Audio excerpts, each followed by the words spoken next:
Octavia and her new elven companion Carhoon approach a camp of poisonous, frog-like grungs.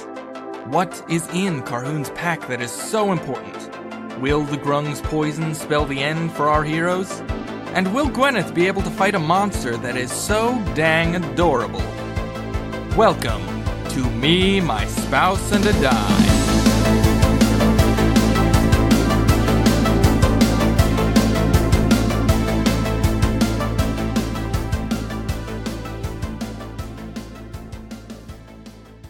Welcome to Me, My Spouse, and a Die. I am Gwyneth, your resident Aasimar, Octavia Marguerite Sinclair.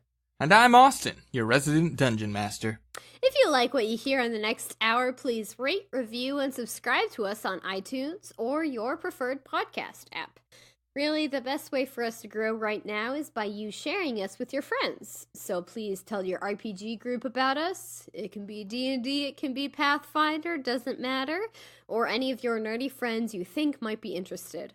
Or honestly, share us with those non-nerdy friends you've been trying to convince to play D&D for ages. I am really excited about pizza. Oh my gosh. I haven't had pizza in so long. Papa John's is my favorite pizza. I know there might be people who have differing opinions about Papa John's. That is fine. As far as product goes, oh my gosh, I love Papa John's pizza so much.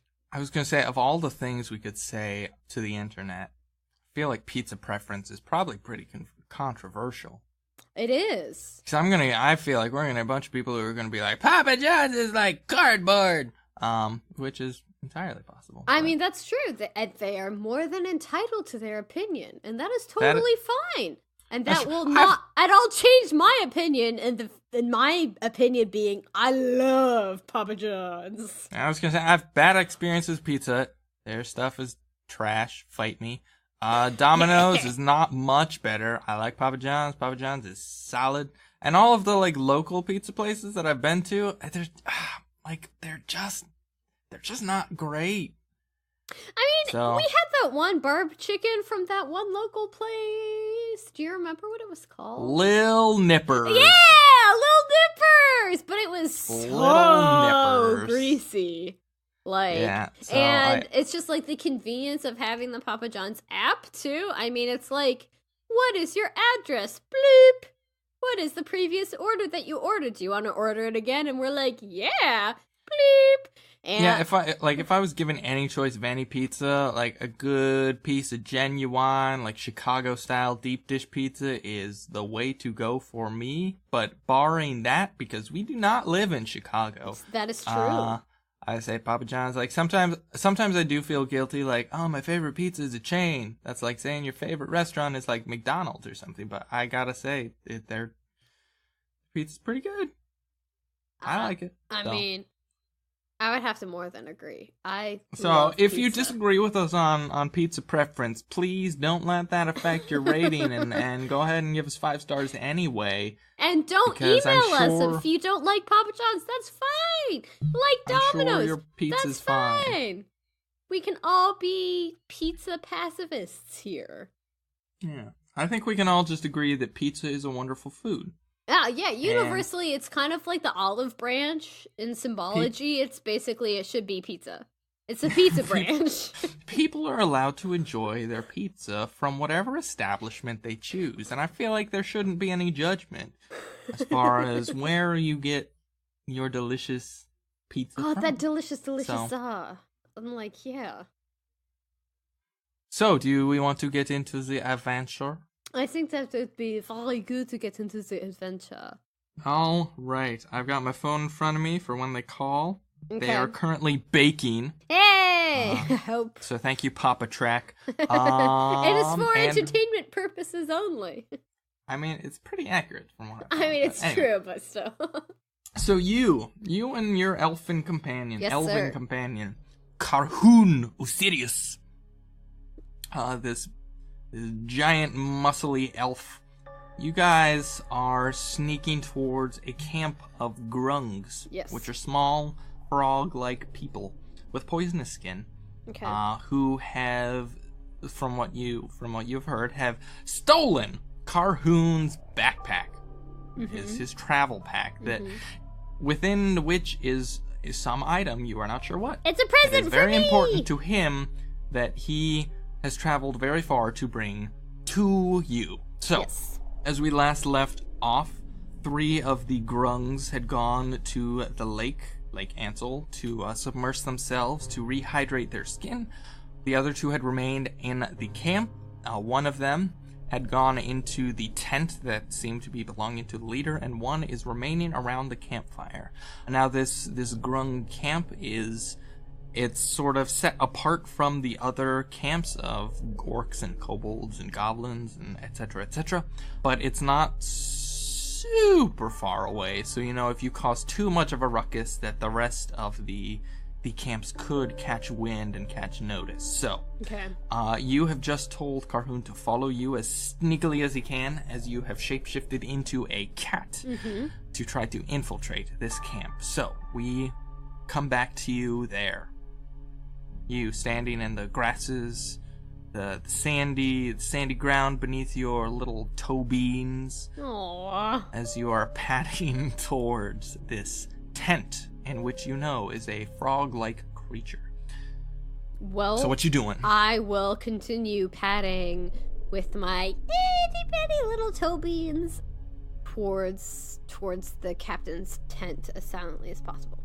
As you approach, I want both of you to roll a stealth check. Okay.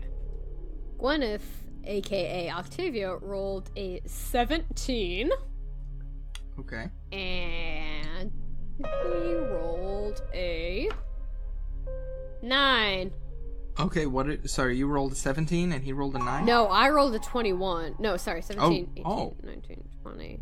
Yeah, 21. He rolled a 9. Yeah, it helps to be a cat when your stealth is +4. Even though Carhoon is maybe not as stealthy as you would like him to be, you both approach the tent, and the Grung at the campfire that you can see does not seem to notice your approach. Okay. So what are you doing? Are you heading toward the campfire? Are you heading toward the tent? What are you doing? Heading towards the tent. Okay. You make your way toward the tent, and you get yourself relatively close to it, and the Grung at the campfire, again, does not notice you. How do you proceed? Carhoon is probably, 10, 15 feet behind you, sort of crouched and crawling behind you. Do we see the entrances to this tent? Is there just one entrance to this tent? Yes, so there is only one entrance to this tent, and it is facing the fire. Being a cat, can I wriggle my way underneath the tent and not have to go in through an entrance? You probably could, since you are little. Since I have a floating collarbone? This is true. I think it's floating shoulder blades, actually, but... Oh, shoulder blades. I am not 100% sure. I watched the documentary. Now, you did watch Lion in our living room. Without me! Without you. So yeah, you can probably wriggle. Do you stop and turn and motion to Carhoon with your little paws or something? Correct. I kind of indicate with my tail. It becomes a little periscope, and I'm like, burr, burr, burr. I'm going under here. You might need to go around. Okay, he's going to stop and wait. Okay. You had sort of told him in words before you shapeshifted that, follow me, and if stuff gets bad, then come in and start killing stuff, but if not, then just, wait for me. Yeah. So you walk up to the tent, and you begin to wriggle your way under the sort of canvas flapes that are staked down that form the edges of this structure. So I'm gonna need you to roll another stealth check for me, because you might cause a bit of a ruckus climbing under this fabric. Well, I don't want to do it ruckusily. Is it? That's why you're going to roll a stealth check. Okay. 20. Not nat. Yeah, you sneak by. You wriggle your way in, and you feel like you did a pretty good job of not making any noise. And you look in this tent. It's not super huge, but it's not small. Again, it's probably about 10 foot by 10 foot square. Okay. So Actually, it's pretty big for a tent. Probably more like, 5 by 7. 5 by 7, okay.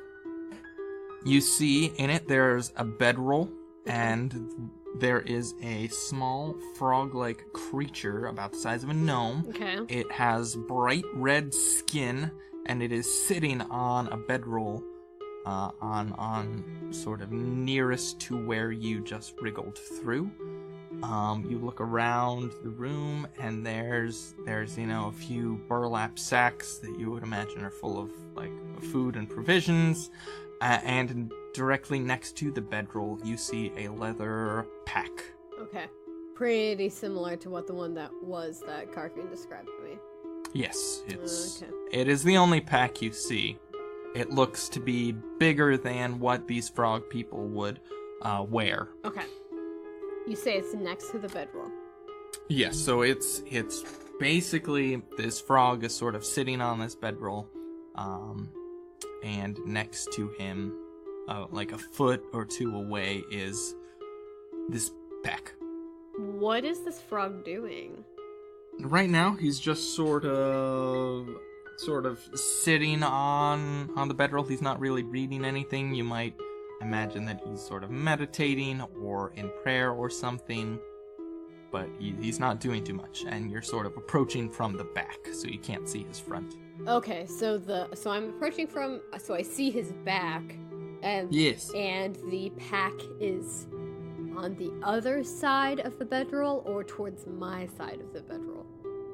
So if you imagine a bed, you're sort of coming from the back of it. He's sitting in the middle of it, and to his right is the backpack.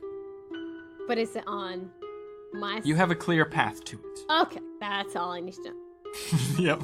Sorry, I'm getting to this side or that side. I sneak up to the backpack. Can I do that? You're gonna have to roll another stealth check. I do that. Okay. Oh, that is only an 8. Well, let's see what he rolls for perception. You rolled an 8 total? Oh, yeah, I rolled an 8 total. It did not roll well, but it still rolled 12. So you begin padding forward on your soft cat paws toward the thing, and it sort of jerks its head up and then turns, and two beady little black eyes lock on you, and it just sort of tilts its head to the side and goes, "Arr?"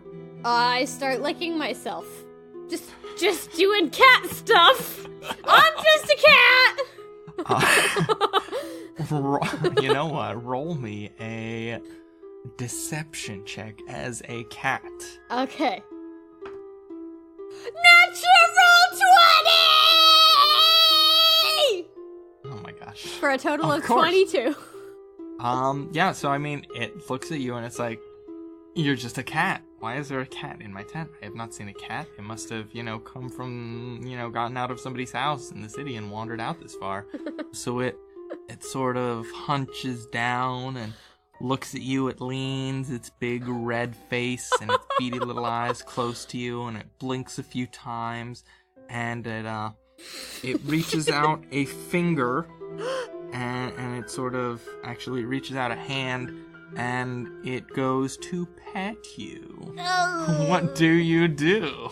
Do you let it pet you or not? I do the stereotypical cat thing where it retreats its head back into its shoulders as someone is trying to pet it, and it reverse telescopes its head back while sniffing at this guy's hand.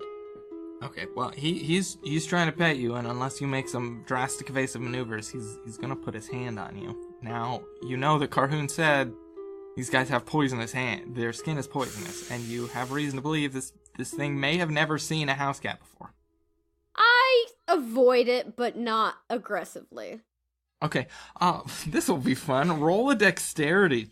You know what? Roll a dexterity check as opposed to his dexterity check. I only rolled a 7, so you evade its hand as you sort of dodge out of the way. What do? Do you exit the tent? Do you just bounce over to a different area? I literally just continue licking.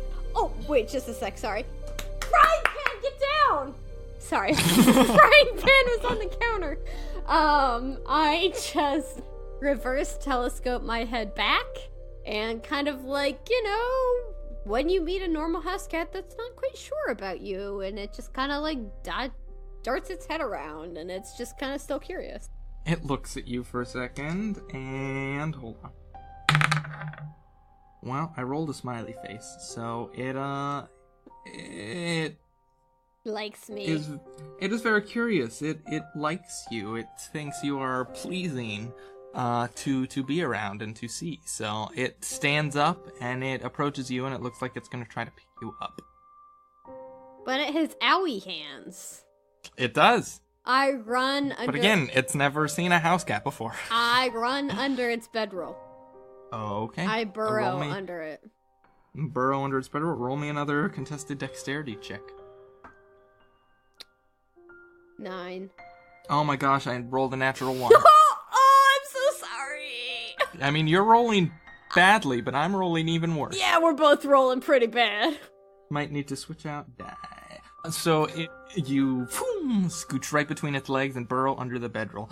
Now, what's your end game here? Because you're trying to get that pack, and it seems fascinated with you. Yeah, I'm not quite sure at this point. I just don't want it to touch me with my 2 hit points and its poisonous hands. It very well may kill you instantly. I was trying to sneak, was then trying to evade, and very soon I might just turn into... Can I see the entrance to this tent? You absolutely can. It's not a very large tent. Is there a flap over the entrance? Yeah, it's just like a canvas, flap. Okay. It's sort of a slit down the center. You could easily push your way out. Okay.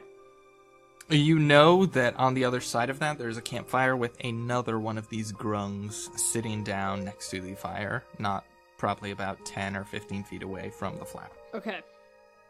And there are a group of 3 other grungs bathing in the lake, and you're not sure how long they will be or when they will return. 3 in the lake, and sorry, how many did you say by the fire? There's only 1 by the fire. One right by now. the fire, and 1 in there with me. And 1 in there with you. Okay. Who has red skin. Which sounds bad. Sounds dangery owie. Well, you knew the one sitting by the fire has green skin. Has what? Green skin. Which also sounds dangerously owie. They're all sort of brightly colored. They're all dangerously owie. From my understanding of grungs. Yes. So, what are you doing? You're currently under the bedroll, and it's pretty determined to pick you up and pet you and snoodle you.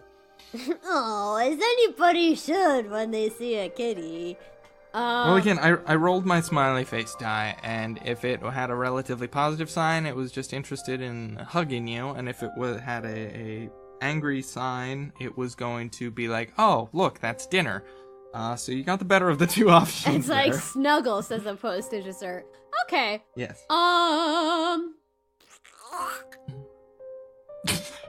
What?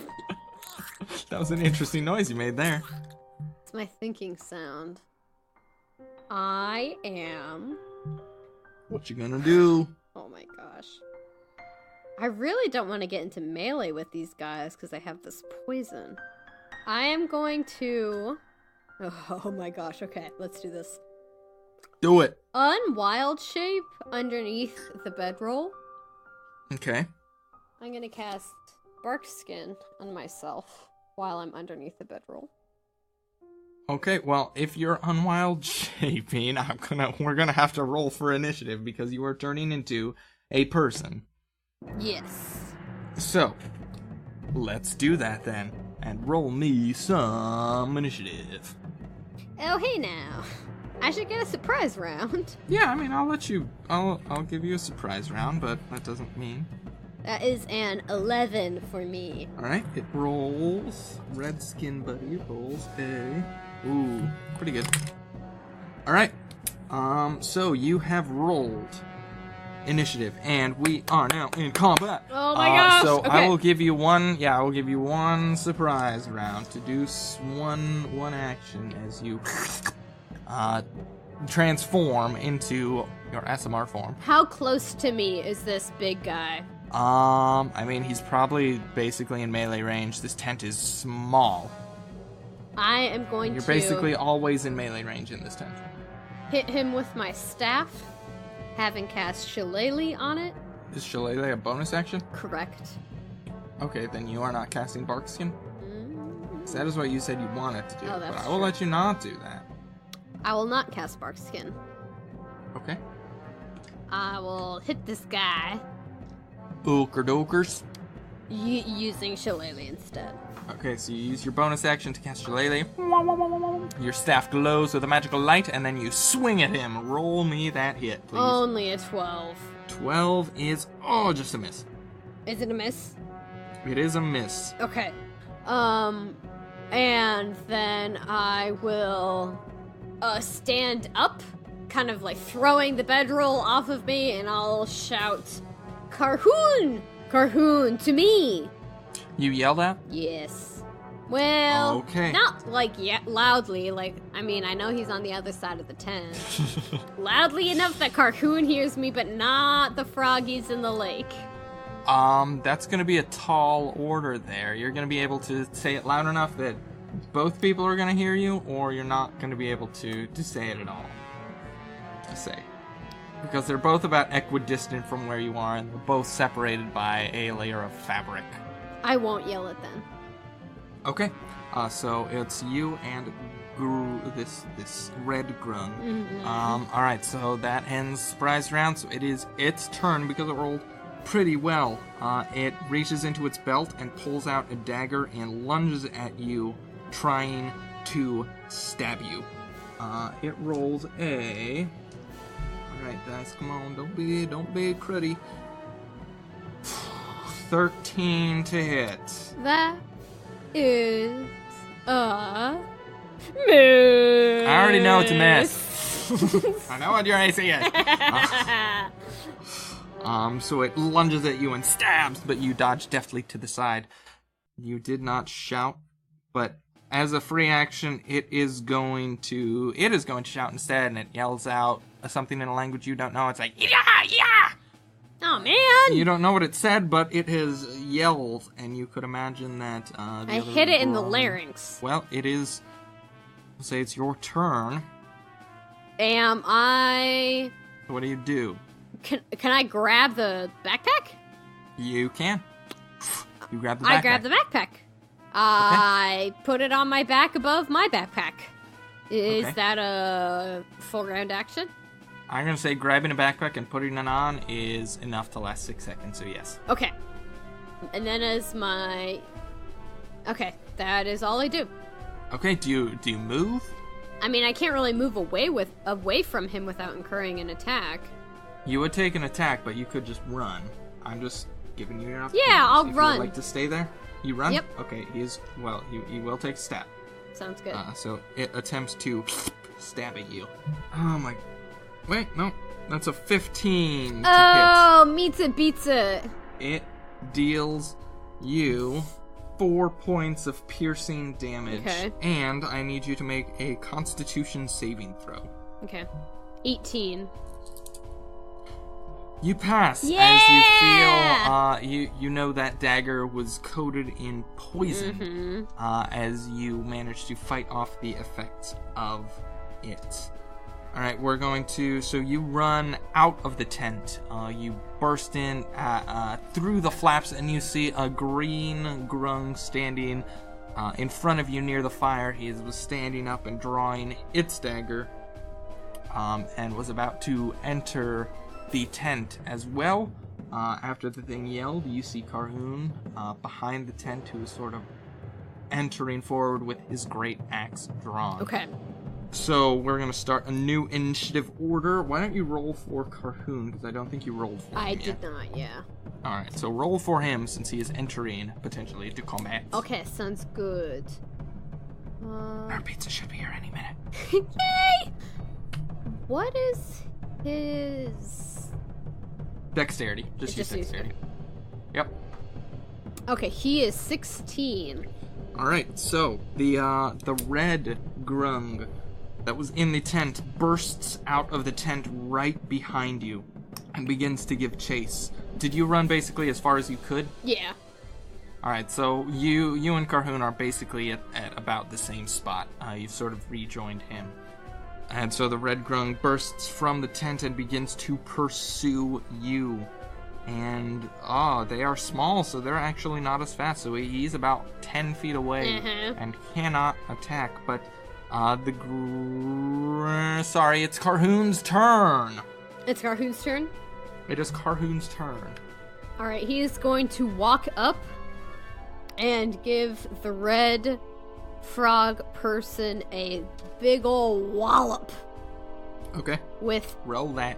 His great axe. Oh, hot dang. That's only... Oh my gosh. That is a 9 to hit. That is a miss. Oh my gosh. Well. Alright, is that his turn? That's his turn.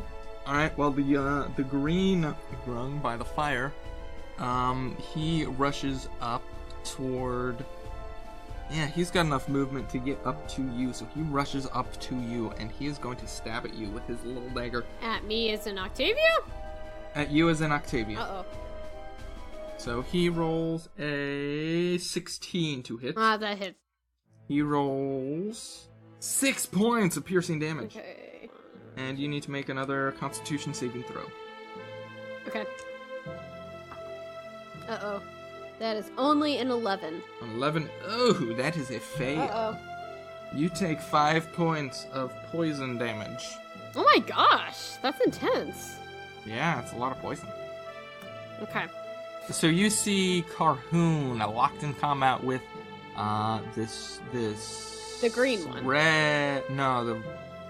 The red grung. The green grung ran up to you. Okay. And hit you with a dagger that similarly poisoned you. Yeah. So these guys have short, stubby little legs. You could outpace them if you wanted to, or you could stay here and kill them. But as it comes to your turn, you begin to hear the sloshing of a nearby lake, as you would imagine the other three heard the cries of their leader and might be returning soon. So it is your turn before we jump back to the top of the initiative order. What do you do? How close am I to Carhoon? He's probably about 10 feet away. Not too far. Both of you are in melee with a different grung, though. Okay.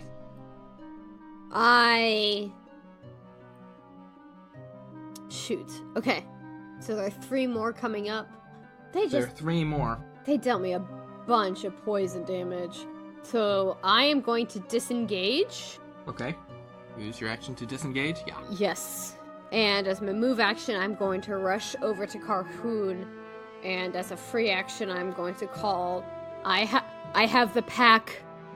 There is no need to continue hostilities. We have to get out of here. Okay. So if that is your turn, so you have disengaged, run toward the city? And yell? No, towards Carhoon. Sorry, yes. And Carhoon is closer to the camp. I don't care. Okay. Can I still do a bonus action after disengaging? Yeah. Alright. I'm going to then continue my free action and say, get on me and turn into a horse. Oh. Okay. Yes. Well, it is the red grung's turn first, who is going to lash out at Carhoon before his turn. So he takes a stab with his dagger. Daggerba. His daggerba. That's only a 13 to hit. That misses. That's a big fat miss. Mm-hmm. Okay, so he misses, takes a sling at Carhoon as he deftly dodges past, and it is Carhoon's turn, who I'm guessing is going to hop on to your back. I mean, I hope so. Yeah, he is fine doing that. He sees that you have the pack, it transforms with you. He hops on up to your back. Okay. So it is the green grung's turn. Okay. And it Do you have your horse stats? Because I think it's going to take a stab at horse you. Yeah. Because it's like, what just happened? I do have my horse stats. Alright, so it rushes up to this horse and is going to stab at your back haunches. Ooh, Okay. it rolls pretty good. That's a 21 to Oh, hit. hot dang. Obviously that hits. That is no. a 3 points of piercing damage, Okay. and your horse needs to make a Constitution saving throw. Okay, and I use the horse's stats for this, You right? use the horse's Constitution, yes. 11? Oh, that is a fail. Yeah. Your horse takes another 4 points of poison damage. Oh. Alright. I whinny. You whinny. It is your turn now. Do you run? It's my turn? It is your turn. I dash 120 feet away. Okay, if you dash, you are going to take 2 opportunity attacks. Unless you can just disengage and run 60 feet, which would still be a lot farther than they disengage can and run 60 feet. Alright, you do that. So you spend your time backing away, kicking up your heels, making sure they can't get some stabs off, and then when you're clear, you start galloping back toward the town. And you know that there's no way their tiny little feet can keep up with you, and you can hear them sort of shouting incoherently to you because you don't understand their language in the background. So you gallop back toward the city walls, Yes. seemingly safe from danger. I continue galloping towards the walls. Okay. Alright, so you get back up to the wall, you back up to the gate, the guards open it for you, assuming you wild shape back to the human being, or the ASMR that you should be. Yeah, once we get close enough. Yeah, so the guards see you and they open the gate and they let you back into the city. Okay.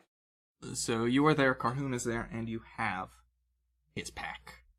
Yes, I imagine that both of us, I maintain my hold on the pack and I say, let us continue discussions once we have returned back to the shop.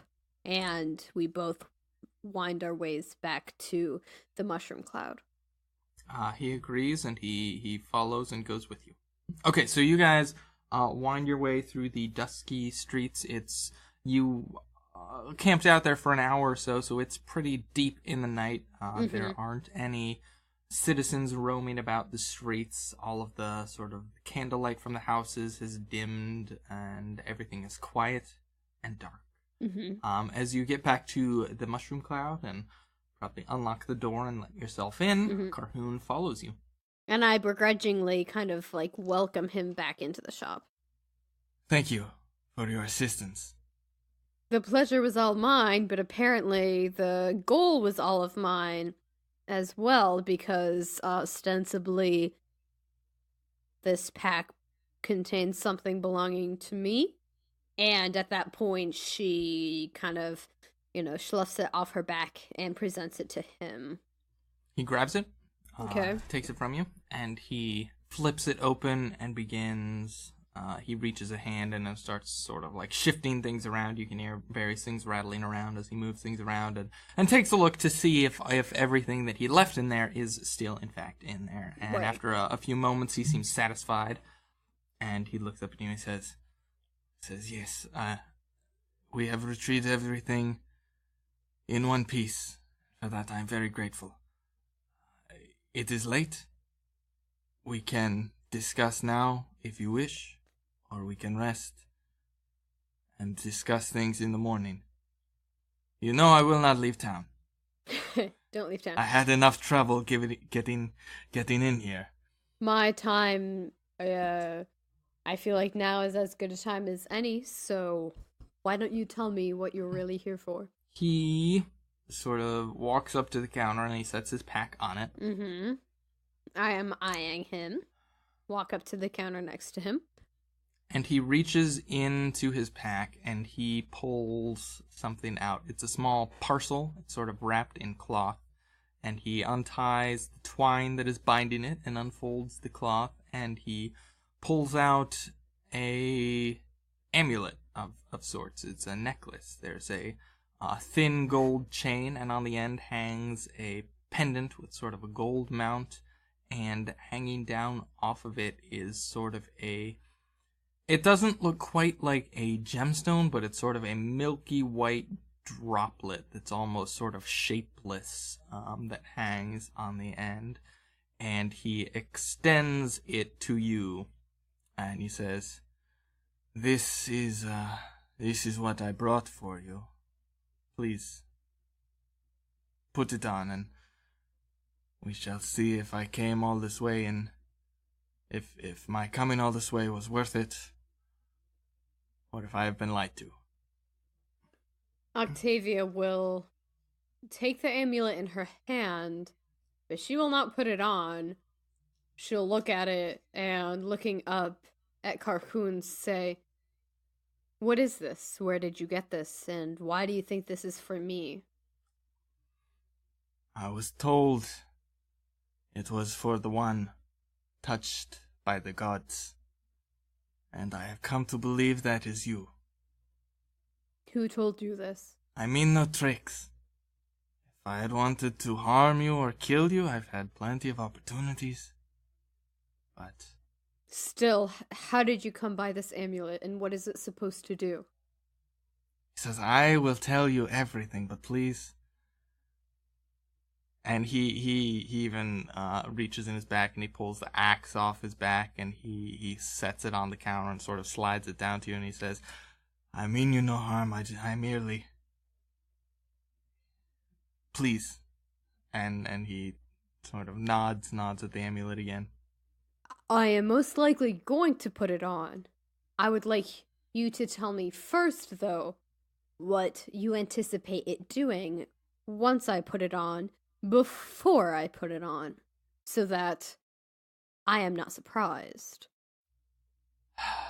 To be honest with you, I don't know exactly what it's going to be doing. Ah, there, we're getting somewhere. Honesty! I was told that I was to give this to ostensibly you, and that I would know, that we would know who is if it was meant for you or not. Who is we? Well, you and me. Oh, okay. We. I'm like, ooh, there's a whole bigger conglomerate. Can I do any sort of check to You can do whatever check you want on this. Can I? You can throw it in his face and walk out the door. I could. Oh, but Octavia is curious. As many times as she's been a house cat, she has the curiosity of one. So, can I do some sort of like... I'm terrible at knowing the difference between investigation and perception. Can I do one of these sorts of checks to even just see if it's giving off an aura of good, of ill, something along those lines? You could roll an Arcana check. Oh, I don't want to roll an Arcana check because I'm or bad a at religion that. check, but that would be the appropriate check to roll. How about a 3? You don't know. It looks like a pretty cool necklace, though. Carhoon, tell me again where you come from. I am a scholar from Elistria. And how long have you lived in Elistria? All my life. And how long has that been? 176 years. Surely you know of the orc raids that killed many of the humanoids and humans who lived in the forests surrounding Elistria.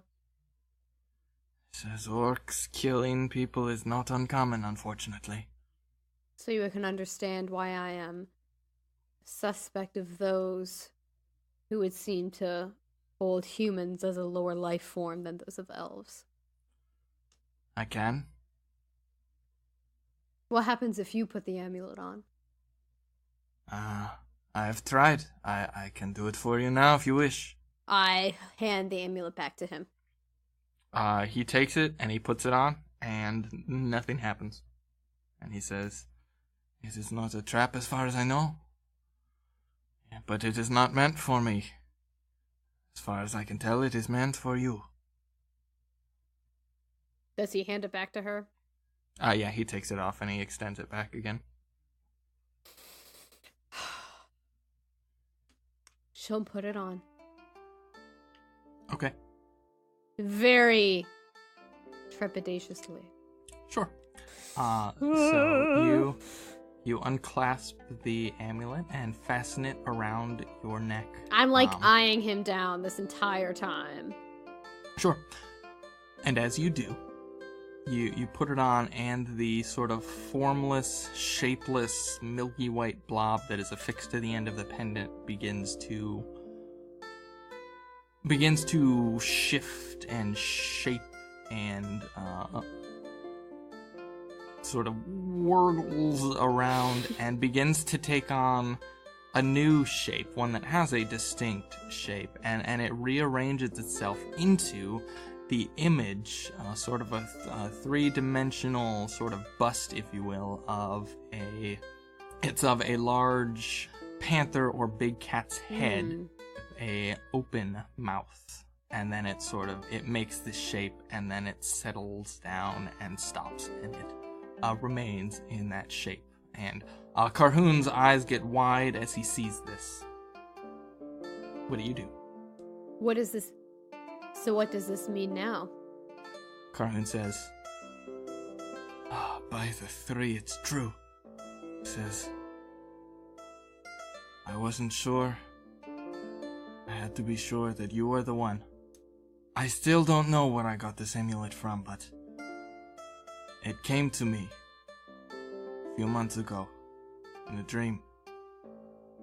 I was visited by something not from this world, not from this plane, but it appeared to me as a panther, a leopard. He came to me, and he spoke to me. Octavia just starts smiling, wryly. He told me that I was to come here, that I was to seek out the one touched by the gods. He told me that I was to find the one touched by the gods, and that I was to escort her to the chapel of scales. Now, I am not vastly familiar with these things, but as far as I know, such a place exists in the city of Montignon. And when I awoke from this dream, this amulet was upon my chest, and I knew that it would be the sign that I had found the right one. So I believe, Octavia, you and I are destined for something, and that something lies in the Chapel of Scales in Montignon. Did this great beast who presented himself to you, or themselves, did they give you a name? Carhoon says, he told me his name was Corastus. Figured he was that tricky little butt. Did Octavia say that? Well, kind of, I'm like, probably. She nods because she knows him, and she understands this vision in a way that is she's almost unable to explain to Carhoon. This being that appeared to him has been part of her life since basically she can remember. And if he appeared to Carhoon, then how can he be lying? And if Carhoon knows his name, again, how can Carhoon be lying? So, who is Corastus? This is me, the Dungeon Master, asking you to explain. Yeah. So as an Aasimar, Octavia has a interesting connection to the gods. She is in fact a almost direct angelic descendant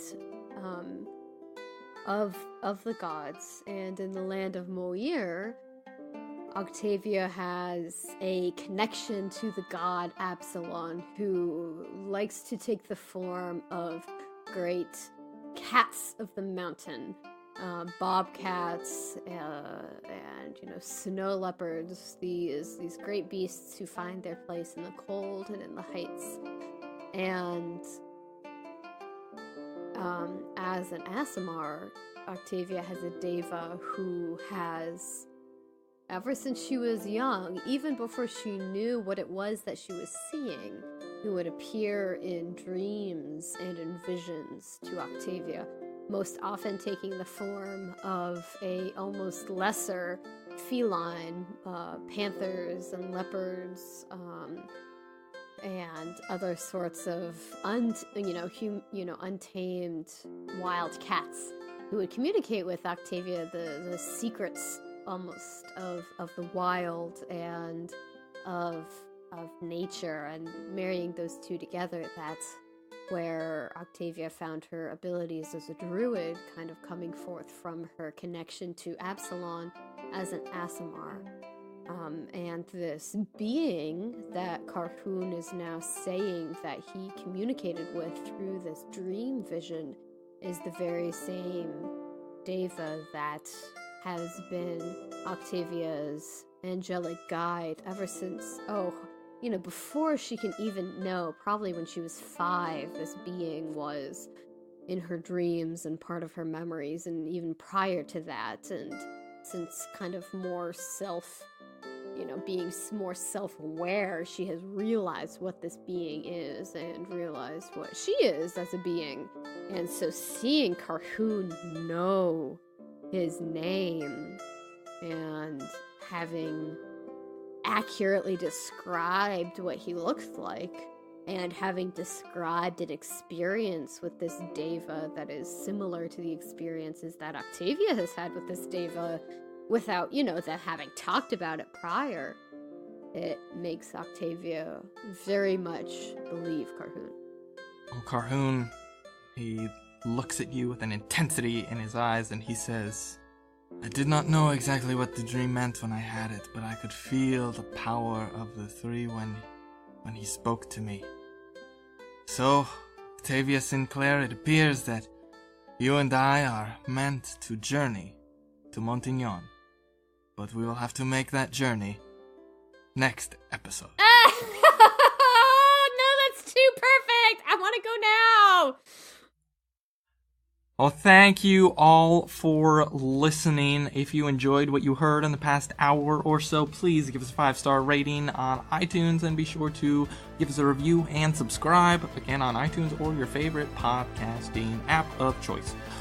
This is the best way for us to get visible and for people to join the fold, and to join us on the adventure that we are about to undertake. So all of our atmosphere and music are provided by Syrinscape. So if you want to add the little something to your weekly game, check them out at Syrinscape.com. That's SYRINscape.com. Thank you all for listening, and we hope to catch you next time.